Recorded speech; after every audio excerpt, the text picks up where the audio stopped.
Ciao a tutti, oggi in questo video vi mostrerò tutti i trucchi e i segreti che occorre conoscere per poi ottenere delle fioriture da piante di Natalina esattamente come quelle che state vedendo. Sono davvero incredibili, quindi io vi consiglio di seguire il video, ma soprattutto di fare ciò che vi mostrerò, perché vi assicuro che farlo è facile ed i risultati sono incredibili.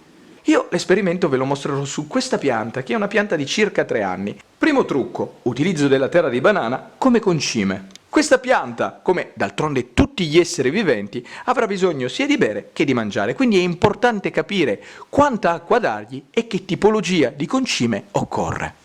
Grazie all'utilizzo delle banane e più precisamente dei loro scarti, quindi praticamente a costo zero, si possono poi ottenere delle fioriture davvero incredibili dalle piante di Nataline. Uno dei metodi migliori per poter utilizzare le bucce di banana è quello di trasformarle in polvere, e farlo è davvero molto semplice. Basterà procurarsi delle bucce di banana, farle essiccare, sminuzzarle, dopodiché tritarle, e ciò che si otterrà sarà questa polvere, che è davvero molto simile a quella del caffè, e ciò che abbiamo ottenuto è incredibilmente ricco di sostanze nutritive e sali minerali. Per farvi capire gli effetti benefici che questo avrà sulle piante, dovete pensare a ciò che un integratore o un ricostituente ha sull'uomo, perché sono praticamente gli stessi.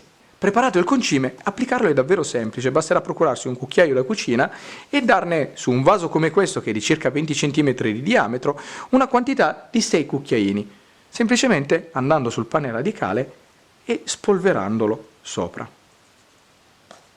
Sia davanti che dietro, insomma dovrete cercare di riempire tutto ciò che avete a disposizione come superficie nel vaso.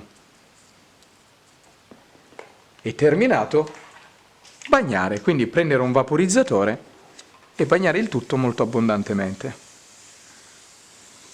Se invece il concime lo vorrete preparare liquido, basterà prendere una bottiglia di mezzo litro, mettere sul fondo 5 cm di prodotto, riempire con l'acqua fino all'orlo, dopodiché mescolare bene. E continuare ad agitare e mescolare sino a che all'interno della bottiglia il prodotto non diventi omogeneo e assuma un colore simile a questo. E applicare lui è davvero semplice, basterà andare a bagnare come se si bagnasse normalmente con dell'acqua. Fate in modo che il pane radicale sia completamente zuppo ed applicate questo prodotto per un massimo di 3 volte a distanza una dall'altra di 1 mese. Quindi il ciclo dovrebbe durare massimo 3 mesi.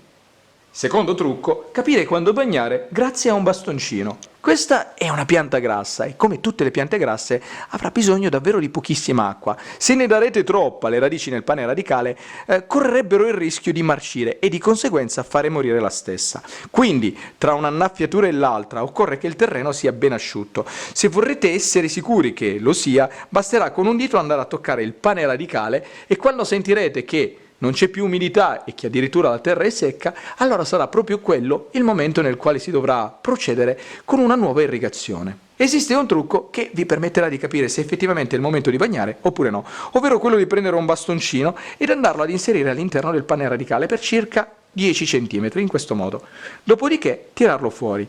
E siccome in questo caso il bastoncino verrà via completamente pulito, quindi privo di terra intorno, allora vorrà dire che la terra è completamente asciutta e quindi si potrà bagnare. Se invece la terra fosse stata umida, si sarebbe appiccicata tutto intorno al bastoncino e avreste dovuto aspettare.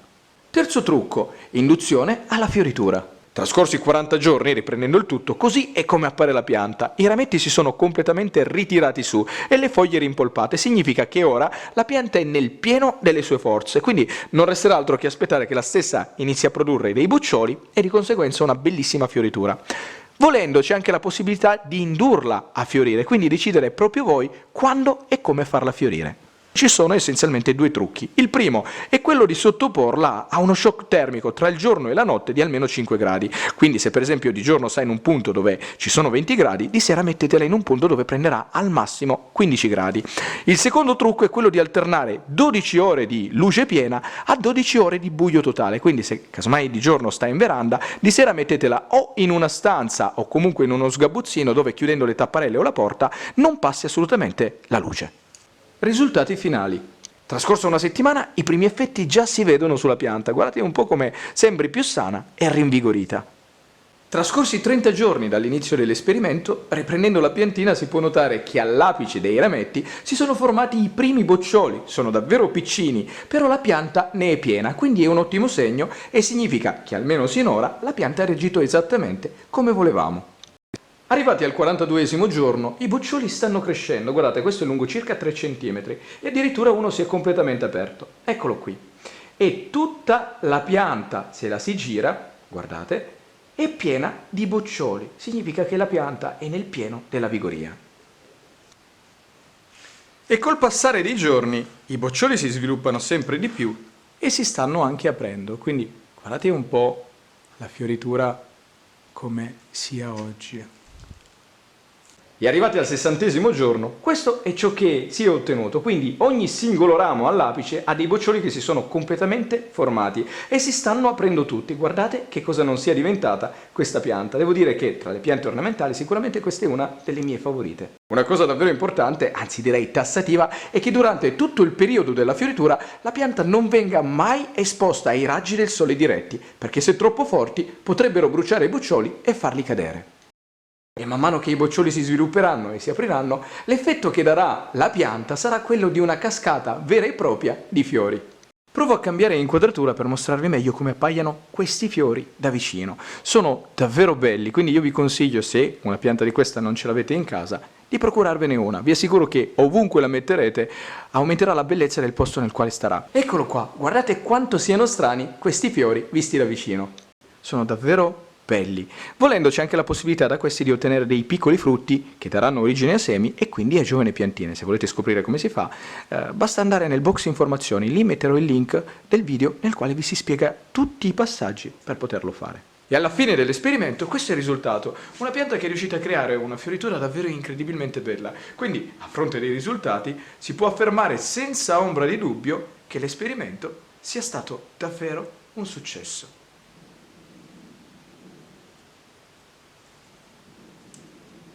Alla fine della fioritura i fiori seccheranno e cadranno e al loro posto, all'apice dei rametti, inizieranno a spuntare tante nuove foglioline. Ed eccole qua, provo a mostrarvi meglio come appaiono le foglioline nella loro prima fase di vita. Sono davvero piccine, ma nel giro di circa un mesetto cresceranno e raggiungeranno le dimensioni di una foglia adulta. In queste immagini vi mostro come le foglioline appena nate si sviluppino, quindi questa è appena nata, circa una settimana di vita, 2 mm, quest'altra ha più di una settimana, circa 2, ed è più o meno 1 centimetro, questa ha qualche giorno in più e questa invece è di circa un mese, come si può notare la sua lunghezza supera i 2 cm. E con questo il video si conclude, spero che sia servito per farvi venire la voglia di far nascere dei piccoli germoglietti in casa. Detto questo, spero che sia servito davvero per imparare qualcosa di nuovo, di utile e di divertente. Se vi è piaciuto, mi raccomando, lasciate un commento, mettete un mi piace, ma soprattutto iscrivetevi al canale e, già che ci siete, dategli un'occhiata. Detto questo vi saluto e vi aspetto al prossimo video.